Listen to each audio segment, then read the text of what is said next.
Welcome to Week 7 of the NAIA Weekly Football Update. I'm your host, Alan Grossbach, alongside Chad Waller, coming to you from the NAIA headquarters in downtown Kansas City, Missouri. Now, we are exactly 1 month away from the NAIA Football Championship Series Selection Day, and there are still 18 games featuring 2 top 25 teams remaining on the schedule, and that includes 5 this weekend. A lot of key games left to be played and only 5 Saturdays left to get them done. Let's start off by taking a look back at last week's NAIA Football Game of the Week, and for the second week in a row, it was a little more one-sided than a lot would have predicted, and it's number 8 Doane down number 12 Dakota Wesleyan 42-17. Doane, which entered the weekend with one of the top defenses in the NAIA, shut out Dakota Wesleyan in the second half en route to its 6th win of the season.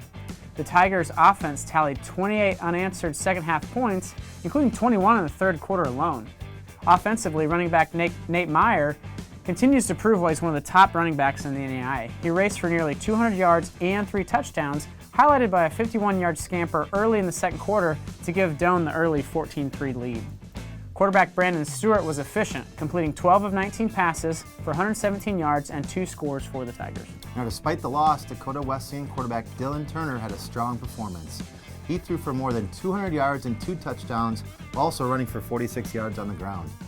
Turner was under pressure much of the day as the Doane defense sacked the dual-threat quarterback 4 times. Our offensive line did a really good job today. I mean, they wore down their defensive line, they wore down their linebackers, and as the game went on, the holes started to open up a lot better, and that allowed for good running game for all of our backs. At the start of the fourth quarter with the lead we had, the defense was going to win the game for us, and so I wanted to go over and just let them know from the head coach that, hey, this is your game to win. Now let's go win it. And it, I don't know if it changed the way they played, but there were some guys that were pretty cranked up, including myself, there at the third quarter break going into the fourth quarter, knowing that, hey, this is our game. Now let's pin our ears back and go finish the deal. Now, the win puts Doane at 6-0 on the year and 5-0 in the Great Plains Athletic Conference, while the Tigers are 1/2 game ahead of second place Morningside. Dakota Wesleyan, they dropped to 5-1, and the road doesn't get any easier for the Tigers as they host Morningside on Saturday. For the third straight week, Lindsey locked down the number 1 ranking in the NAIA Football Coaches Top 25 poll. Additionally, Doane jumped from number 8 to number 6, marking the highest ranking since October of 2001 for the program. Number 8 Reinhardt also made program history, garnering its first ever top 10 mention. Now, the middle of the pack saw 2 significant negative movements as Carroll fell to number 11 and San Xavier dropped to number 14 this week. Both clubs were ranked in the top 5 just 7 days ago. No newcomers joined the top 25 this week. We started to look back at last week with a couple of surprising upsets, starting with Concordia, Michigan's 35-14 win over then number 5 San Xavier. The Cardinals entered Saturday 0-2 all-time against the Cougars and were playing without their starting quarterback.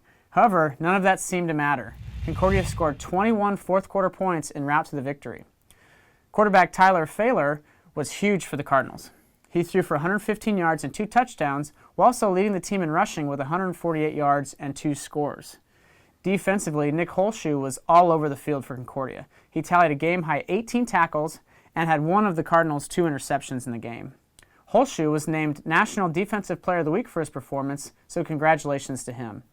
The win puts Concordia at 4-2 on the year, while San Xavier falls to 4-2. Next, we move out west with an upset in the Frontier Conference as Eastern Oregon down number 4 Carroll 28-21. The Mountaineers scored 21 unanswered points to overcome a 7-point halftime deficit to knock off the Saints for the 3rd time in the past 5 seasons. Quarterback Zach Bartlow was key, completing 13 of 20 passes for 108 yards. He also ran for a team best and season high 105 yards.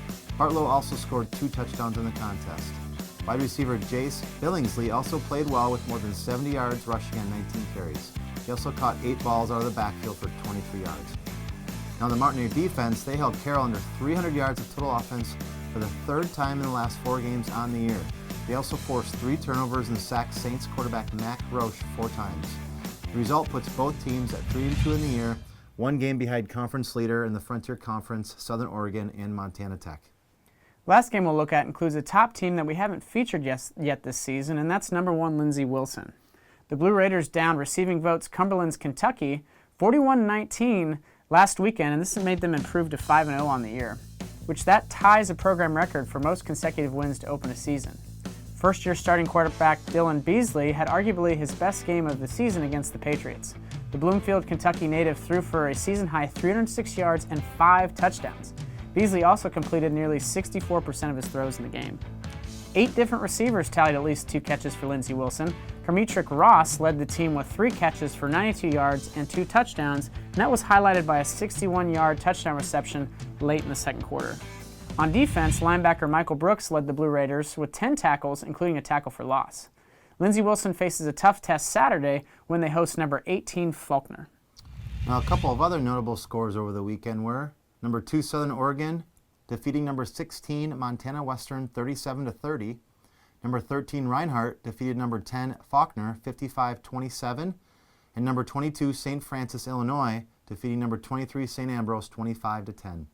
For the first time this season, 2 top 15 teams out of the Kansas Collegiate Athletic Conference will be featured in the NAIA Game of the Week as number 15 Kansas Wesleyan travels to number 12 Tabor. The matchup won by a landslide in our social media fan vote this week. The Coyotes of Kansas Wesleyan are possibly the biggest surprise of the 2015 season. They are 6-0 to start the year for the first time since 2006. That's only the 8th time in program history they've accomplished that feat.